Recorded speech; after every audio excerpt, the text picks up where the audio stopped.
you have been in telecoms for a long time. 2 decades is not easy, you know. So you must have experienced ups and downs, you know. So tell us a little bit about Intel Africa. What is it about? Okay, thank you very much.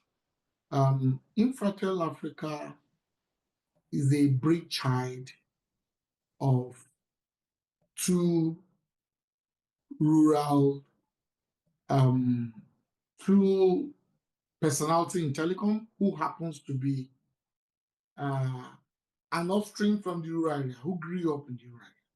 Okay. With myself, Tunji Alabi, my co-partner from Infratel Africa. And then why Infratel Africa? We both have driven 20 years. I have driven 20 years in telecom space. He has done more in telecom and ICT space. Okay. However, we find the fact that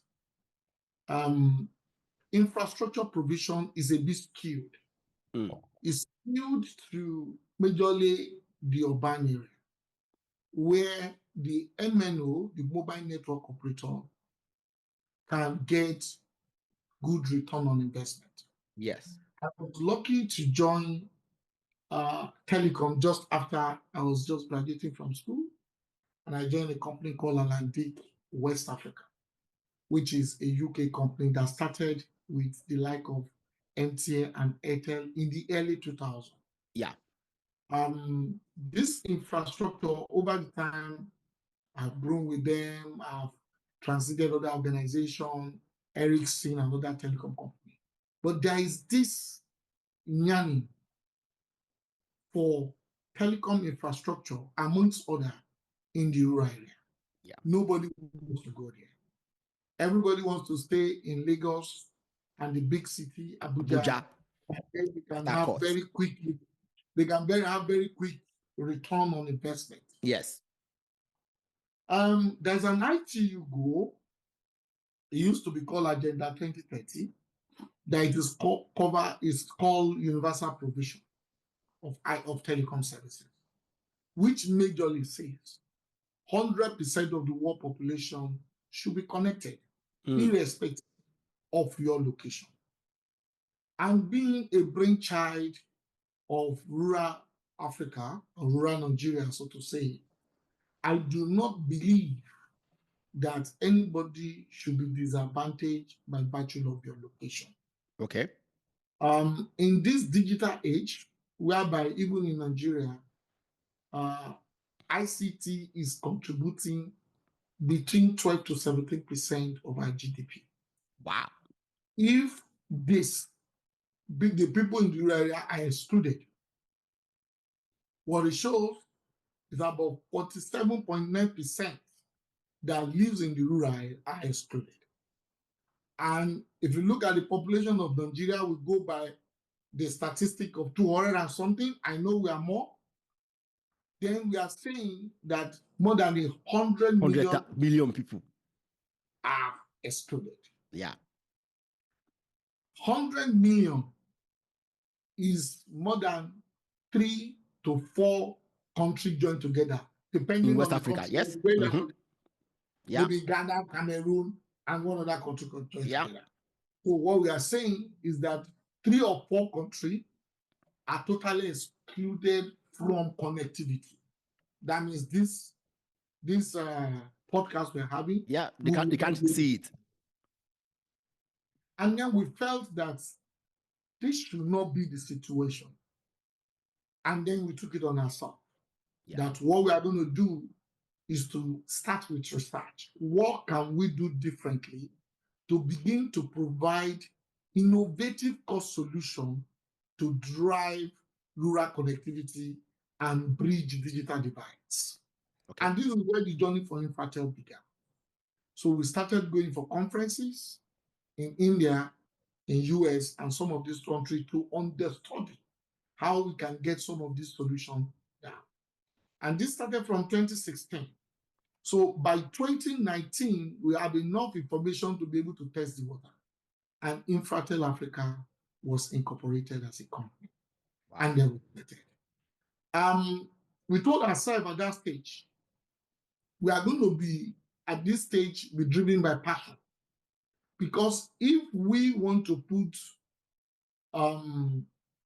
money to say we need to quickly make money on this job, I don't think, we know we will not survive the first 1 year. Yeah. We will run it. However, let's drive this thing with passion. So because of this, we started using our own funds when we started with Infratel Africa. And we said we agree within ourselves that we are going to test the water with our own for the first 2-3 years and see how it looks. And then we begin to see how we galvanize grants to follow it. And then before we can now go to investors and say, let's bring on into this, and this is viable. What we are doing is an impact project, a social impact, but for continuity's sake, we have to build in sustainability. So what we're trying to do first is to make sure that we have innovative solutions that can give value to people, and people are ready to pay for it. Either people in the city are paying for it, or people in the rural are paying for it. And even to some surprise, there's even money in rural. That's what we find out at the end of the day. Yes, there is. But then we need to build sustainability into the business. And last year, we did Infratel at 5, 2019 to 2024. And it was a huge success. I would like to share some of the video to you for you to do the report firsthand. And we took one of our CSR to some of our locations in remote area, 6 hours drive from Lagos, to go and see it right on site. And it was quite interesting when you see a population of about 5,000 people that will provide connectivity to.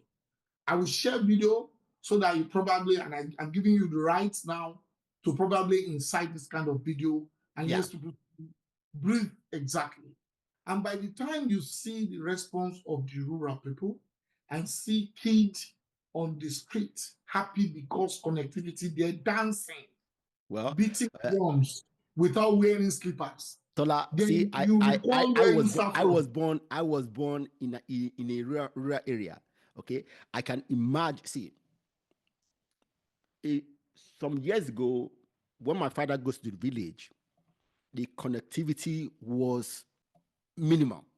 Okay, right now, for some reason, in the last few years, if he goes to the village, the connectivity is more. So I'm wondering, he doesn't know. He doesn't know which company was involved in making that happen. But see, what I'm saying is this: your work, myself being a son of a village, I understand how impactful it can be. So I'm eager to see the videos and all that. Continue. Yeah. Okay, so and when we see the video I'm going to share with you, you will understand how. However,